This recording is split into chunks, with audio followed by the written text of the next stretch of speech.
Good morning, CNG 132 500. Welcome to Tuesday, our kickoff day.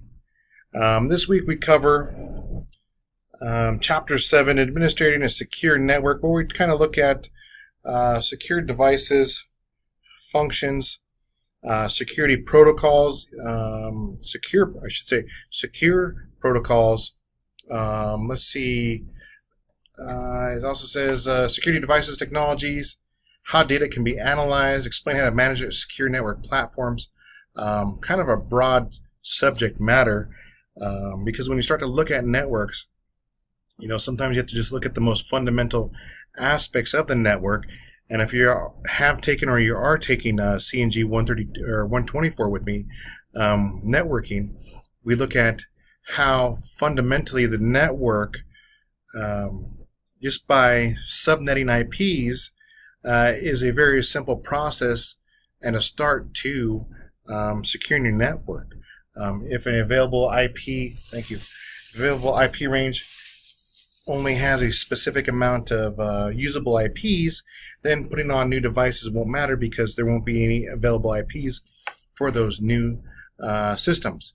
Let's see, we also took a look at SNMP, Simple Network Management Protocol, domain name service, file transfer, secure email protocols.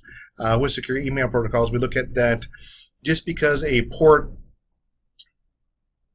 let's see how I want to say this, just because a port is used in the outside world doesn't necessarily mean when it comes to your inside devices, you cannot change the port.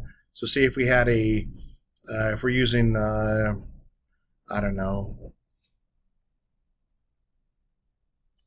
port 25, and we decided once we get in our internal network, we're going to move it to port 26, still usable.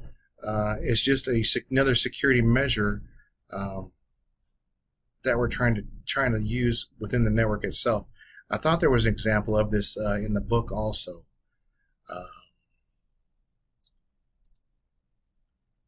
Where they're using a different port and even a table that goes along with this. Pretty sure there was.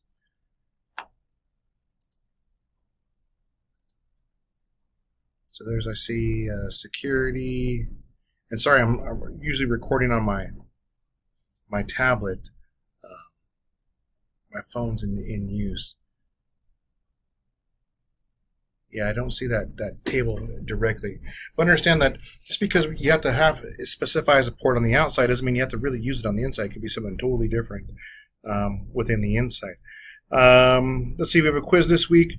Next week is another test, so make sure that you are rehearsing chapters 5 through 8 because the test will be on those.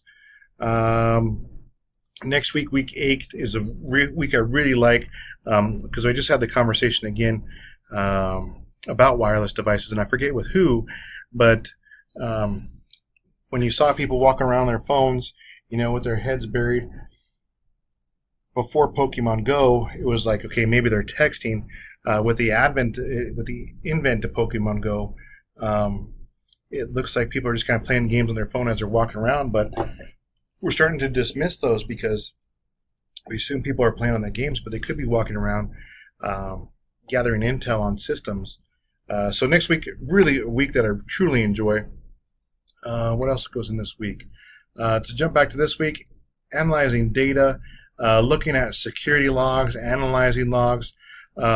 This is one thing that I do with my children at home is look at the Windows logs. And I run through them and say, okay, is there a security error? I don't know don't think I'm going to have the permission to do this on one of the school computers. I can look at the system logs and see errors. But this is how basically, I wouldn't say a person is hired to just look at logs, more or less. You're going to be comparing log files to see if there's a difference in what's going on within the file, or just looking at the major errors and information. Like I said, I use I use the Windows system logs to actually catch my little guys when they're on the computers outside of times they should be on. Once again, I can look and see that, hey, look, the computer was on at 11 o'clock at night until 1 o'clock in the morning. I know somebody was on the computer, able to see. Same exact thing when you're looking at a firewall log. You can see when people are on. Same thing with like a, let's see if I can do it like this too. This might go a little bit longer than one of my usual videos. Meraki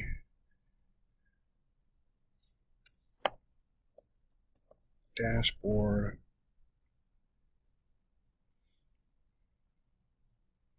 So here's the Meraki dashboards, and I think we can go for the school one.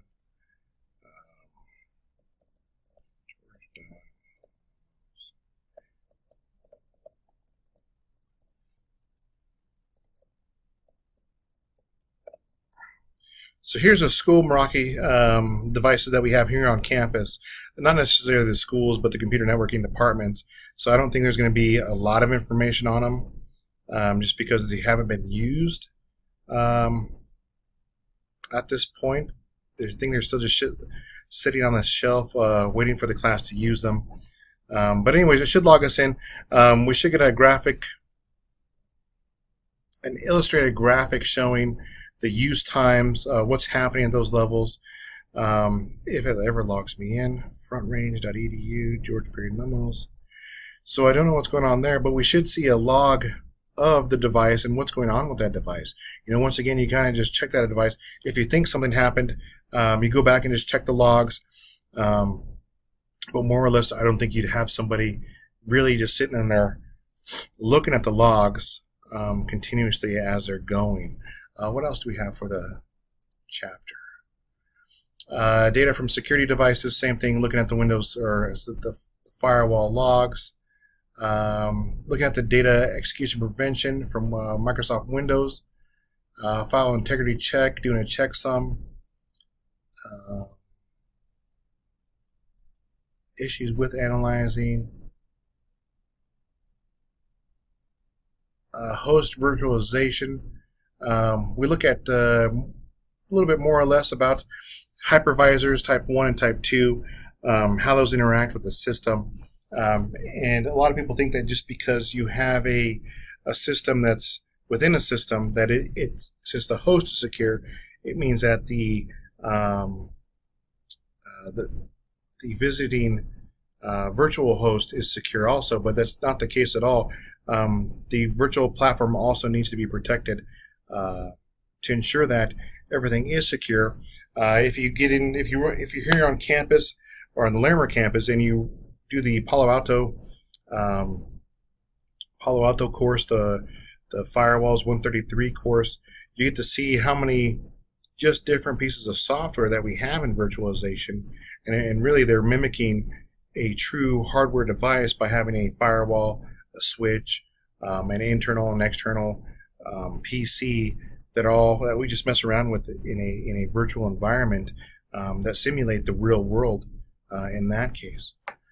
Very, very cool virtualization.